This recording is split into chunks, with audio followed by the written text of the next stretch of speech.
Alright guys, it is Sunday, May 23rd, 2021 at 1:02 a.m. Alright, in the background, I don't know if you can hear him, but I have Dave's Empire 1981 chilling and watching awesome videos while I make this awesome video. Alright, let's start. China is shaking strong. A major 7.3 earthquake hits just 4 hours after a magnitude 6.1 sending people running in the streets. So this happened on May 21st. A major 7.3 earthquake followed by a 6.1 aftershock that happened in China. I wasn't able to cover it because I was taking a break. It says the strongest quake, magnitude 7.4 earthquake, hit on May 21st, 2021 at 18:04:15 UTC at a depth of 6.3 miles or 10 kilometers.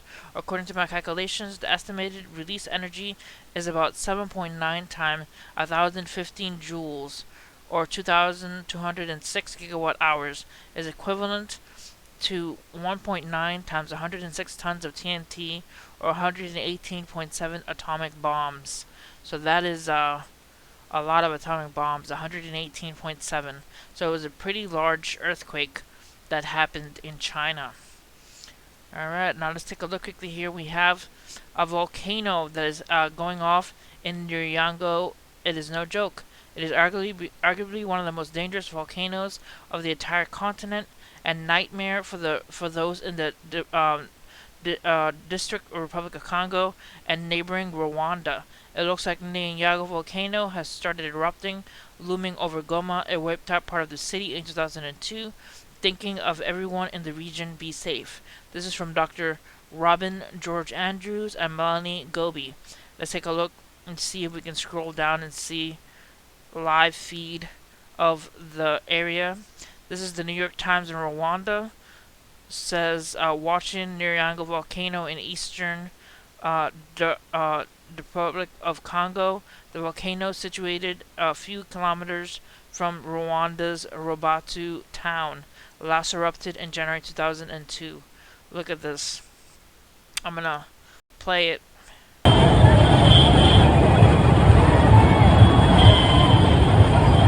Rewind it. Look at this. So there's a lot of noise in the city. I guess there must be trying to escape the area because that volcano is looking pretty ominous in that region. That is pretty spooky. I know that homes were in danger and people were leaving the area. It says Mount Nyiragongo volcano has spitted fire again and is active stratovolcano with an elevation of 3,470 within the Albert 9 Rift. It is located inside Virunga National Park in the DRC, about 20 kilometers north of the town of Goma in El Kivu, northwest of the border with Rwanda. So that volcano is definitely awoken and spitting lava everywhere. Here's just a picture of some homes. It says breaking Nyiragongo volcano over Goma erupts the hectic atmosphere in Goma, from Tom Pedri Costa. So there's a lot of homes that could be in danger because of this volcano. Let's see if I can go to the story. Okay, here we go. Evacuation activated after Nyiragongo volcano erupts in eastern Congo. All of the sudden, volcanic activity worldwide has increased in recent months. The latest eruption occurred on Saturday in the Democratic Republic of Congo. Lava from Mount Nyiragongo volcano in the eastern part of sub-Saharan Africa country is spewing into the night sky. Panicked residents of Goma and the city of 2 million people, located 6 miles from the volcano, are being evacuated. The evacuation plan for the city of Goma has been activated. The government is discussing urgent measures to take now, a government spokesman, Patrick Muyuya, tweeted. So, there they have another video of the volcano. That whole part of eastern Republic of Congo is pretty much in danger. It says the last eruption occurred in 2002, where more than 250 people were killed and 120,000 were left homeless. The New Times Rwanda tweeted a short clip of the eruption. The close proximity to Goma and the volcano could result in disaster. So that is pretty grave. pretty urgent to have those people evacuated and be safe. Alright, next. We have cactus. Let me close this. It says cactus if you can. Traffickers are cleaning out deserts of rare succulents. Sorry about all these pop-ups. They happen, and once I click one, they just start coming. Come on, pop-ups. Alright, it says cactus if you can. Traffickers are cleaning out deserts of rare succulents. Some of the world's rarest cacti are found in the deserts of South America. A recent raid in Italy uncovered a smuggling network of thorny succulents, according to New York Times. The years-long operation, dubbed Operation Atacama, was a collective effort that began in February 2020 by Italian and Chilean authorities to return some of the rarest cacti to Chile.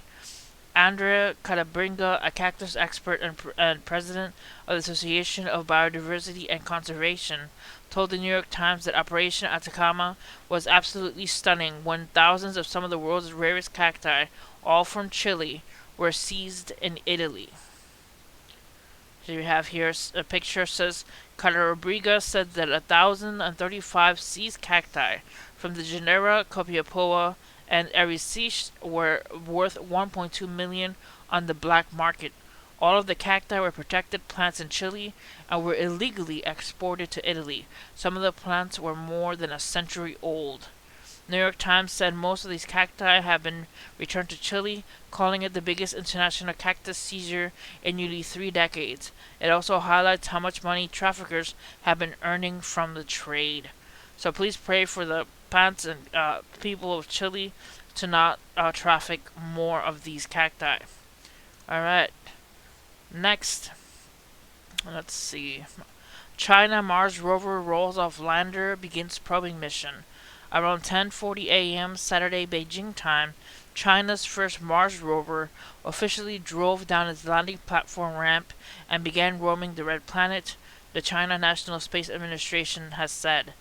The CNSA released another photograph of the rover Nyiragongo, which touched down in the southern part of Utopia Planitia, a large plain in the northern hemisphere of Mars, last Saturday. So the Mars rover for China has landed. It says on the landing, the red planet is dangerous.